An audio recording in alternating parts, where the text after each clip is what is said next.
नमस्कार मित्रांनो, मी राहुल जवादे आरजे मराठी या चॅनलवर आपले स्वागत आहे। तर लाडकी बहीण योजनेच्या संदर्भात एक नवीन बातमी समोर येत आहे। राज्याचे नवीन मुख्यमंत्री माननीय देवेंद्रजी फडणवीस यांनी शपथविधीनंतर लगेच मोठे निर्णय घेतले आहे। तर लाडकी बहीण योजनेसंदर्भात 2100 रुपये कधी मिळणार आहे, लाडकी बहीण योजनेसंदर्भात निकष बदलणार आहे काय, हे त्यांनी स्पष्टच केलं आहे। त्यासाठी हा व्हिडिओ शेवटपर्यंत पूर्ण पहा।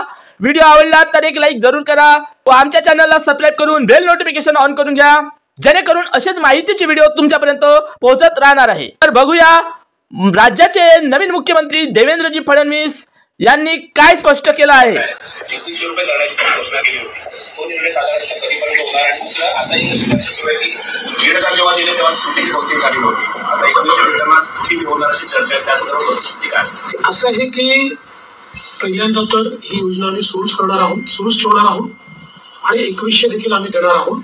आता बजेटच्या वेळी त्याचा आम्ही विचार करू आणि शेवटी आपले सगळे आर्थिक सोर्सेस जे आहेत हे सोर्सेस योग्य प्रकारे चॅनलाइज झाल्यानंतरच आपल्याला ते करता येतं। त्याच्यामध्ये ते करण्याचा निर्णय पक्का आहे। जी आश्वासनं दिली ती आश्वासनं पूर्ण करू, त्याकरता ज्या व्यवस्था करायच्या त्या व्यवस्था आम्ही आधी करू।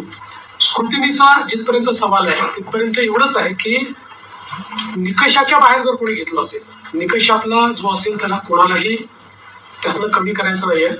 पण काही तक्रारी आल्या आहेत की निकषाच्या बाहेर मिळालेला आहे। जसं आपल्याला कल्पना असेल की शेतकरी सन्मान योजना जेव्हा मोदीजींनी सुरू केली त्यावेळी पहिल्यांदा जे काही बेनिफिशियरीज होते लक्षात आलं की मोठ्या शेतकऱ्यांना देखील ते मिळालेलं आहे। मग नंतर त्यातले अनेक शेतकऱ्यांनी स्वतःच त्या ठिकाणी सांगितलं की आम्ही या निकषात बसत नाही।